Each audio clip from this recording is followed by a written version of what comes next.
Kogan in A10, analyzing some more documents. So here we have President John Tyler's message to Congress. It's December 30th, 1842. So we already have who's the speaker. We have the audience. You know, if you want to bring in those ELA skills, now we have, it's the 1840s. So historical context, Yeah. 1842, we're looking 18, 19 years before the start of the Civil War. So there's that movement out west. Yeah, westward expansion is well underway. Westward expansion. Manifest destiny, if Right. you would. You know, you're a couple of years away or just on the cusp of the gold rush taking place as well. The Industrial Revolution has begun, if. Right. Of course, we have shipping in the canals. Yeah. You're starting to get into trains as well, where that's going to make shipping and travel faster, easier, cheaper. You know. Yep.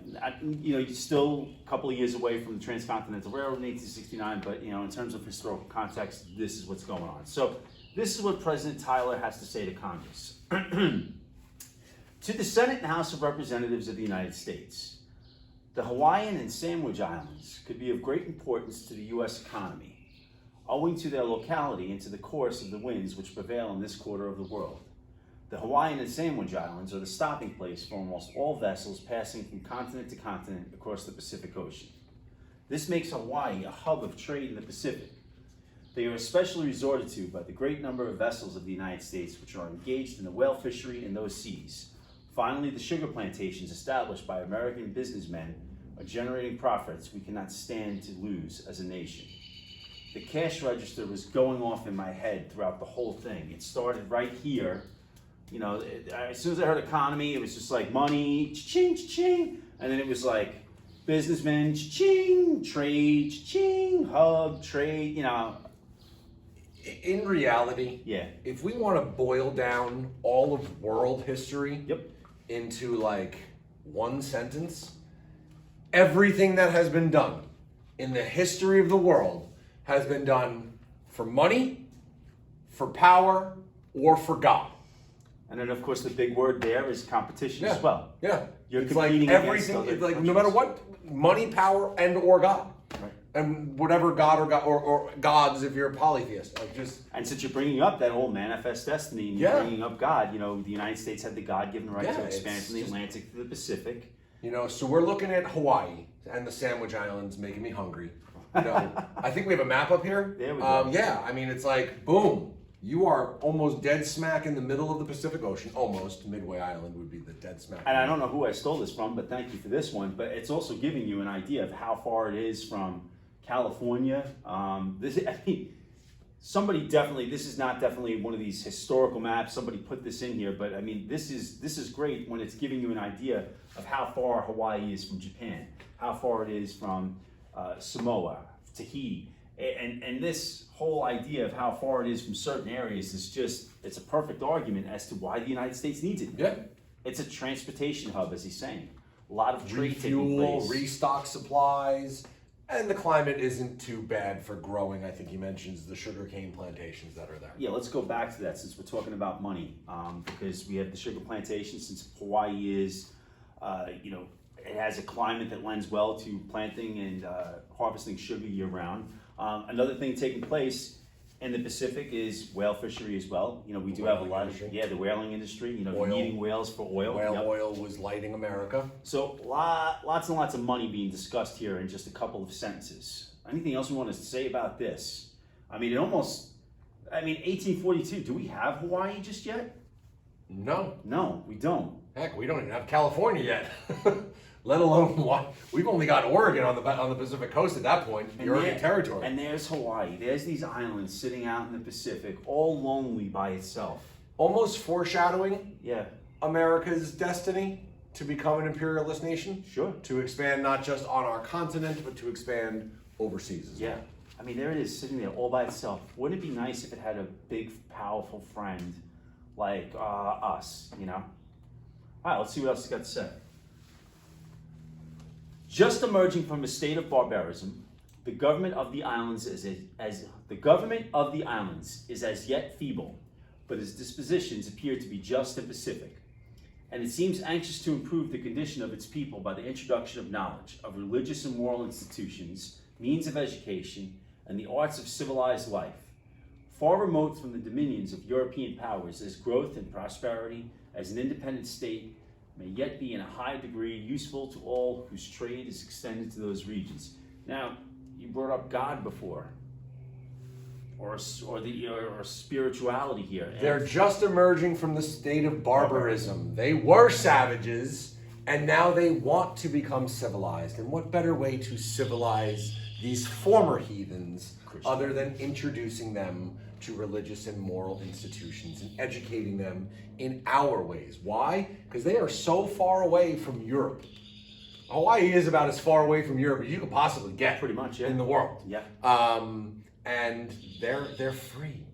It's not like the African colonies or the Central American colonies or the former North American colonies of Europe that have all been Christianized by European missionaries. It's like, this is like... And since we're bringing up Europe, it's the 1840s. When we cover the 7th grade curriculum, when we're talking about the Spanish come over here, it's gold, God, and glory. Mm-hmm. I mean, this is something that you hinted at, right?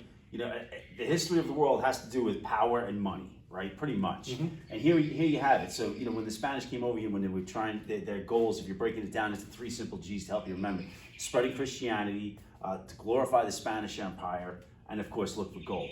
And now it's 1842, and you kind of still see that hint.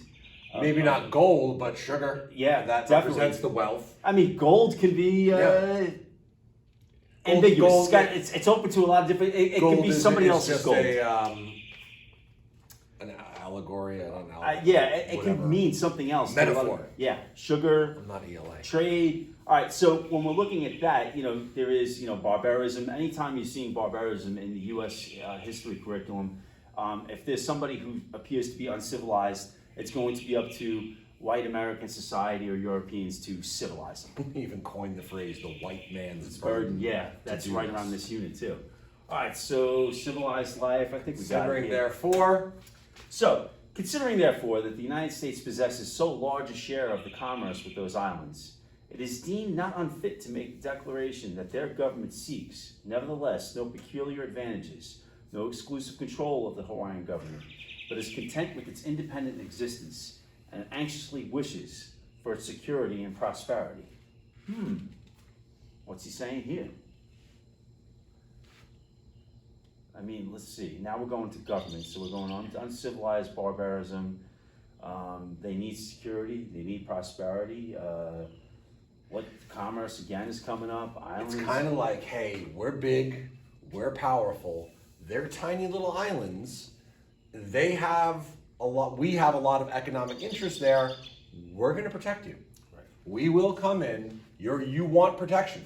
It is not unfit to make declaration of their government seeks that we will come in to protect these islands. Now this is just the words I couldn't think of. Security and prosperity. Now this is just one person's words, right? This is just what John Tyler believes. And he's saying that, hey, you need security and stability. He's saying that in what, the 3rd paragraph now? Mm-hmm. After he said there's a lot of economic promise there, sugar plantations. It almost seems right here, if we take it over, we're justified in doing it. Yeah. Totally justified in doing it. Anything else we need to say about this? No. All right. So, under the circumstances, I recommend to Congress to provide for a moderate allowance to be made out of the U.S. Treasury to the consul, provisional government of American businessmen residing there in Hawaii, so that in a government so new and a country so remote, American citizens have a government authority to appeal to in times of need.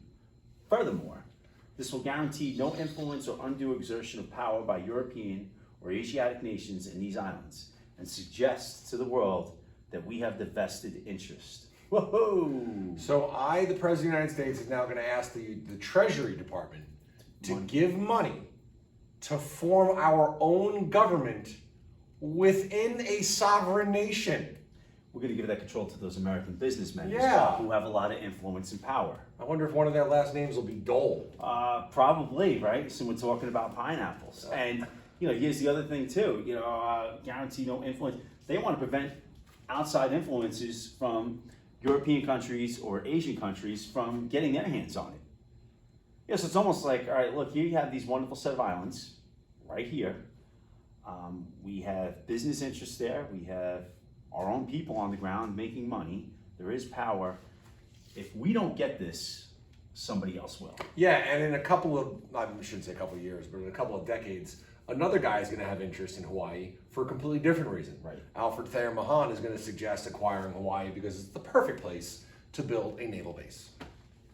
And even if we look at that, it's 1842. You're bringing this up. Alfred Thayer Mahan's going to write his book saying that we need to expand for our own economic markets, new trade. You're also, you're going to get to 1854 where Matthew Perry, not to be confused with the guy on Friends, is going to make his trip over to Japan to open up trade there. So, you see a lot going on here in this, this brief excerpt that we took from John Tyler's speech is that, we want Hawaii. We're eventually going to get it, and he's also justifying it as well. Now, how are the Hawaiians going to feel about this? They're going to have a completely different opinion on it when we go and cover that in another video.